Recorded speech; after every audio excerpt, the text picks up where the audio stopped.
बच्चों, welcome to our personal tutor channel. आज हम लोग कक्षा 7 पर्यावरण का दूसरा पाठ पढ़ेंगे, हमारी पृथ्वी के अंदर। तो चलो शुरू करते हैं यह पाठ। हमारी पृथ्वी एक गतिशील ग्रह है। इसके अंदर एवं बाहर निरंतर परिवर्तन होता रहता है। क्या आपने कभी सोचा है कि पृथ्वी के आंतरिक भाग में क्या है? पृथ्वी किन पदार्थों से बनी है? पृथ्वी का आंतरिक भाग एक प्यास की तरह पृथ्वी भी एक के ऊपर एक संकेंद्रित परतों से बनी हुई है, जैसे कि आप चित्र 2 में देख पा रहे हैं। पृथ्वी का आंतरिक भाग पृथ्वी के सतह की सबसे ऊपरी परत को प्रॉपर्टी कहते हैं। यह सबसे पतली परत होती है। यह महाद्वीप सहित में 35 किलोमीटर एवं समुद्री सतह में केवल 5 किलोमीटर तक है। महाद्वीप संहति मुख्य रूप से सिलिका एवं एल्यूमीनियम जैसे खनिज में से बनी है, इसलिए इसे सी मतलब सिलिका का तथा एल मतलब एल्यूमीनियम, तो Cl कहा जाता है। महासागर की परपट्टी मुख्य सिलिका एवं मैग्नीशियम की बनी है, इसलिए इसे सी में मतलब सिलिका तथा में इसे मैग्नीशियम सी में कहा जाता है। प्रॉपर्टी के ठीक नीचे मैंटम होता है, जो 1900 किलोमीटर की गहराई तक फैला होता है। जैसा कि आप इस चित्र में देख पा रहे हैं कि पहले प्रॉपर्टी, स्थलमंडल, मैंटल, क्रोड मैंटल सीमा, बृहद क्रोड और आंतरिक क्रोड। क्या आप जानते हैं विश्व की सबसे गहरी खान दक्षिण अफ्रीका में स्थित है तथा इसकी गहराई लगभग 4 किलोमीटर है। तेल की खोज में इंजीनियर 6 किलोमीटर गहराई तक खोद चुके हैं। पृथ्वी के केंद्र तक पहुंचने के लिए जो बिल्कुल असंभव है, आपको समुद्र की सतह पर 6000 किलोमीटर गहराई तक खोदना होता है। जैसे ये महाद्वीप पर्वतीय एवं महासागरीय परपट्टी का एक चित्र दे रखा है। अब हम इसके सबसे आंतरिक परत क्रोड है, जिसका त्रिज्या लगभग 3500 किलोमीटर है। यह मुख्यतः निकल एवं लोहे की बनी होती है तथा इसे नीफे मतलब निकल तथा फेरस कहते हैं।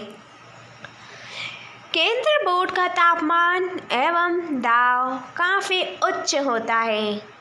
अब क्या आप जानते हैं पृथ्वी के आयतन का केवल 1% हिस्सा ही पर्पट्टी है।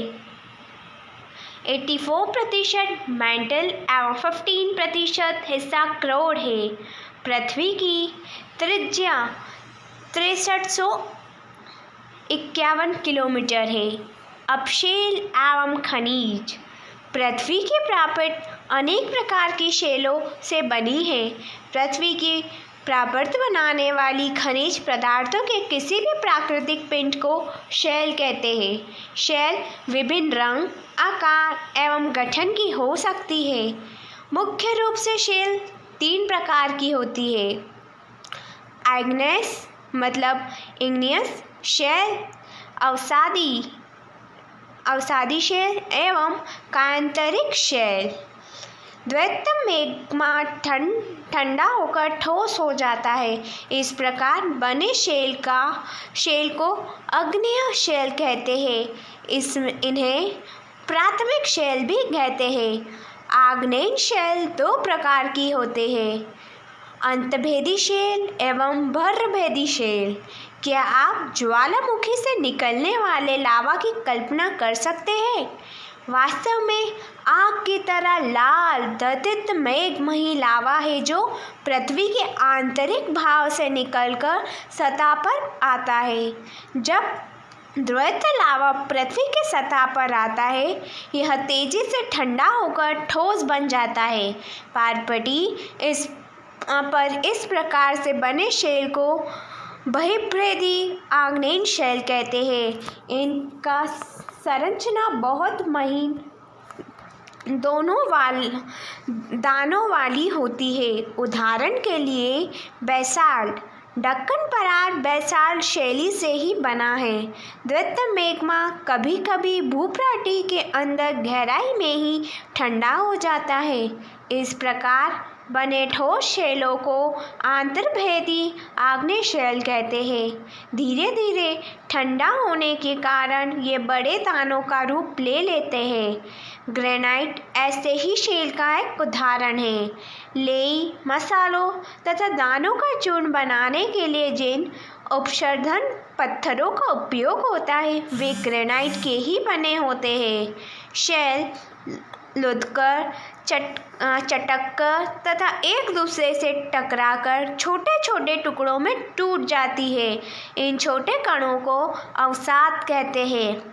ये अवसाद हवा, जल आदि के द्वारा एक स्थान से दूसरे स्थान तक पहुंचकर जमा किए जाते हैं। ये अद्यत अवसाद दबकर एवं कठोर होकर शैल की परत बनाते हैं। इस प्रकार के शैलों को अवसादी शैल कहते हैं। उदाहरण के लिए बलुआ पत्थर रेत के दानों से बनता है। इन शैलों में पौधों, जानवरों एवं अन्य सूक्ष्म जीवाणु जो कभी इन शैलों पर रहे के जीवाश्म भी हो सकते हैं। आग्नेय एवं अवसादी शैल उच्च ताप एवं दाब के कारण कायांतरिक शैलों में परिवर्तित हो सकती है, जैसा कि आप चित्र 2.3 में देख सकते हैं। उदाहरण के लिए चिकनी मिट्टी, स्लेट में एवं चूना पत्थर संगमरमर में परिवर्तित हो जाता है। शैल हमारे लिए बहुत उपयोगी है।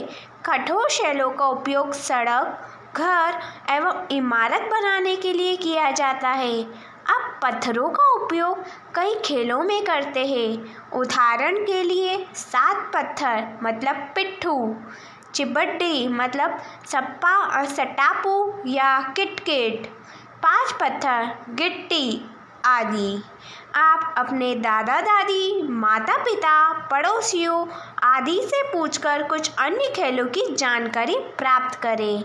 आओ कुछ करके सीखें। अनेक स्मारकों के चित्र एकत्र कीजिए। अनेक इमारतों के चित्र एकत्र कीजिए तथा पता कीजिए कि वे किन शैली से बनी हैं। 2 चित्र आपके लिए एकत्रित किए गए हैं। एक है लाल किला जो कि लाल बलुआ पत्थर से बना है, और यह है ताजमहल सफ़ेद संगमरमर से बना है। ये दोनों ही इमारत अलग अलग चीज़ों से बने हैं। आपको जानकर आश्चर्य होगा कि किन्हीं निश्चित दशाओं में एक प्रकार की शैल चक्रीय तरीके से एक दूसरे में परिवर्तित हो जाते हैं। एक शैल से दूसरे शैल में परिवर्तन होने की इस प्रक्रिया को शैल चक्र कहते हैं। आप जानते हैं कि द्रवित मैग्मा ठंडा होकर ठोस आग्नेय शैल बन जाता है। ये आग्नेय शैल छोटे छोटे टुकड़ों से टूटकर एक स्थान से दूसरे स्थान पर स्थानांतरित होकर अवसादी शैली का निर्माण करते हैं। ताप एवं दाब के कारण ये आग्नेय एवं अवसादी शैल कायांतरिक शैल में बदल जाते हैं। अत्यधिक ताप एवं दाब के कारण कायांतरिक शैल पूर्ण पिघलकर द्रवित मैग्मा बन जाती है। यह द्रवित मैग्मा पूर्ण ठंडा होकर ठोस आग्नेय शैल में परिवर्तित हो जाता है, जैसा कि आप चित्र 2.4 में देख सकते हैं। शैल चक्र मैग्मा से आग्नेय शैल, फिर अवसाद मतलब तलछट, उसके बाद अवसादी शैल, उसके बाद कायांतरिक शैल, फिर मैग्मा, फिर आग्नेय शैल, फिर अवसाद, फिर अवसादी शेल, फिर मैग्मा। ये प्रोसेस कंटिन्यू चलती रहती है।